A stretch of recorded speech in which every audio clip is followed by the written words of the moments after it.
রাত তখন 10টা বাজে। যুবক ছেলেটি গাড়ি চালিয়ে বাড়িতে ফিরছিল।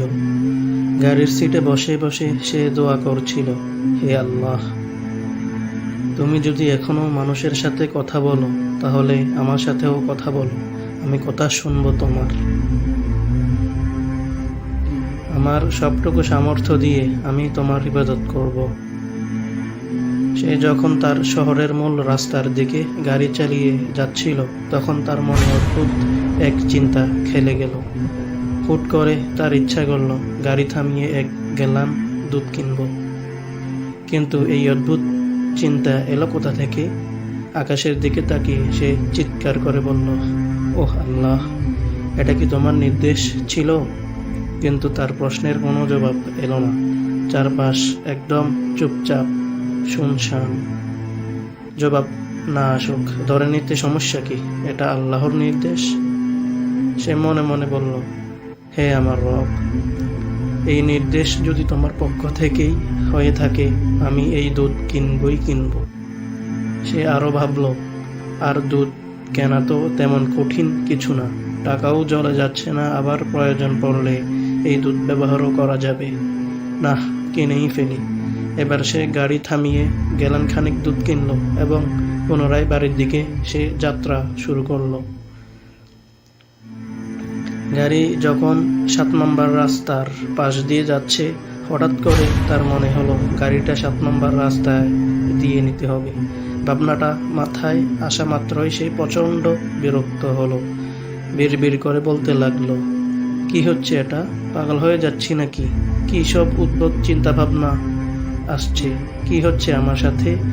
সে আগের রাস্তা ধরেই আগাচ্ছিল, রাস্তা পরিবর্তন করলো না, কিন্তু মাথার ভিতর কেন যেন 7 নম্বর রাস্তার কথাই বারবার চলে আসছে। কোনো এক অদৃশ্য শক্তি যেন তাকে টেনে 7 নম্বর রাস্তায় নিয়ে যাওয়ার চেষ্টা করছে। হঠাৎ কেন যেন সে পুরো ব্যাপারটা উপভোগ করতে শুরু করলো। মৃদু হেসে মনে মনে বলল, আল্লাহ, তুমি যা বলবে তাই হবে। তুমি যেদিকে নিয়ে যাবে আমি আজ সেদিকেই যাব। এভাবেই এবড়ো থেবড়ো রাস্তা দিয়ে কিছুক্ষণ চলার পর আবার হুট করে তার মনে হলো এখন গাড়িটা থামানো উচিত। সিদ্ধান্ত হয়েছিল আজ তার মনে যা আসবে সে তাই করবে। গাড়ি যেখানে থামাতে ইচ্ছা হলো সেখানেই থামিয়ে দিল। চারপাশে তাকিয়ে দেখল সে এতক্ষণে শহরের একদম একপাশে চলে এসেছে। এটা ছোটখাটো একটা বাণিজ্যিক এলাকা, খুব বেশি উন্নত না, আবার একেবারে খারাপও না। আশেপাশে সব দোকানপাট বন্ধ। বাড়িগুলোতে তেমন কোনো আলো দেখা গেল না, অন্ধকার অন্ধকার। সব মিলিয়ে কেমন যেন একটা গা ছমছমে ভাব। সবাই হয়তো ঘুমিয়ে পড়েছে এতক্ষণে। আবার মাথায় আঘাত হানল সেই কণ্ঠস্বর, রাস্তার পাশের বাড়িটির দিকে যাও আর লোকদের মাঝে দুধ বিলিয়ে দাও। যুবক ছেলেটা বাড়িটির দিকে তাকালো। আলোহীন সে বাড়িটা দেখে মনে হলো ভেতরে কেউ নেই, আর থাকলেও সবাই ঘুমিয়ে পড়েছে। সে দরজায় কড়া নাড়বে কি নাড়বে না এইরকম 7-5 বার ভেবে গাড়িতে ফিরে এলো। গাড়ির সিটে বসে সে বলে উঠল, ওহ আল্লাহ, মানুষগুলি ঘুমাচ্ছে। যদি আমি তাদেরকে জাগিয়ে তুলি, এরা প্রচণ্ড রেগে যাবে, আমাকে নির্বোধ ভাববে। এটা তো একটা কাঞ্জুস জ্ঞানহীন কাজ মনে হচ্ছে আমার কাছে। আবার কেন জানি তার কাছে মনে হলো তার এখনই যাওয়া উচিত আর তাদেরকে দুধ দেওয়া উচিত, যা হবার হবে। আবার সে মনে মনে বলল, ঠিক আছে আল্লাহ, এটা যদি তোমারই নির্দেশ হয় তাহলে আমি সেখানে যাব আর তাদেরকে দুধও দিব। আজ তুমি যদি আমাকে পাগল প্রমাণ করতে চাও, না হয় একদিনের জন্য পাগলই হলাম, তারপরেও আজ তোমার নির্দেশ আমি পালন করবই করব। আমার মনে হচ্ছে কিছু একটা ঘটতে যাচ্ছে, আর যদি কিছুই না ঘটে তাহলে আমি সোজা বাসায় চলে যাব। রাস্তার এক পাশ দিয়ে হেঁটে সে বাসাটার দিকে এগিয়ে গেল। দরজায় কড়া নাড়তেই ভেতর থেকে শোরগোলের শব্দ কানে এলো। গম্ভীর একটি পুরুষ কণ্ঠ জিজ্ঞেস করল, কে কে এসেছেন, কি চাই? হঠাৎ করে দরজা খুলে গেল। বাড়ির কর্তা একজন মধ্যবয়স্ক পুরুষ।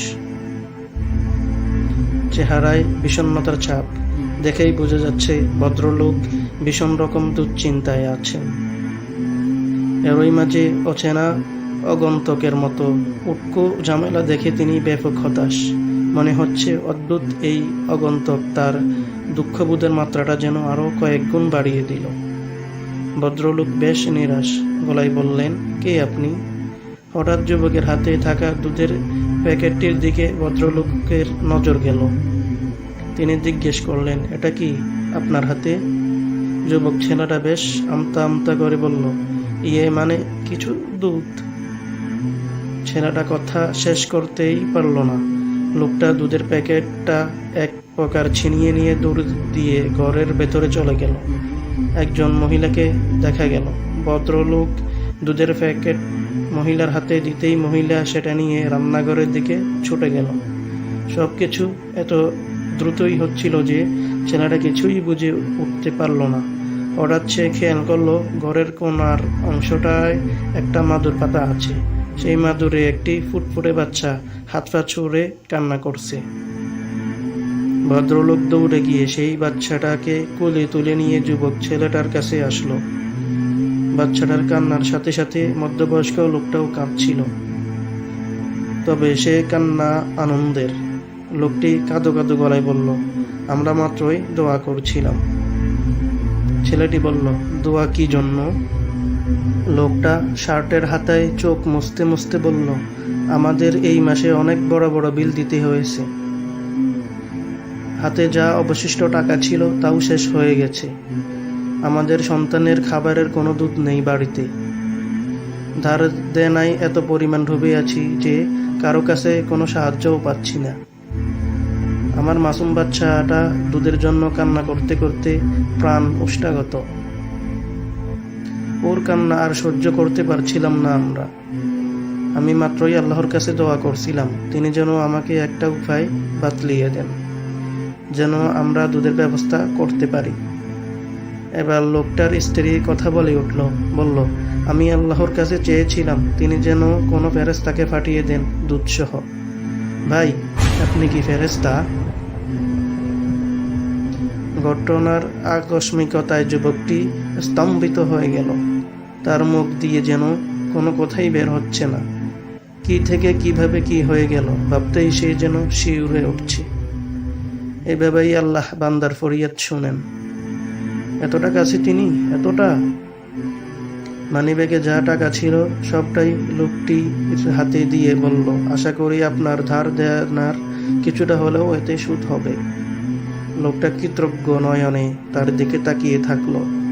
যখন সে বিদায় নিচ্ছিল তখন তার মানিব্যাগ খালি, কিন্তু বুক ভরে সে নিয়ে যাচ্ছে আল্লাহর প্রতি আঘাত বিশ্বাস আর সাক্ষী হয়ে যাচ্ছে রহমানুর রহিমের ভালোবাসার অনুপম দৃষ্টান্তের। কৃতজ্ঞতা, দোয়া কবুলের গল্পগুলো রাজীব হাসান।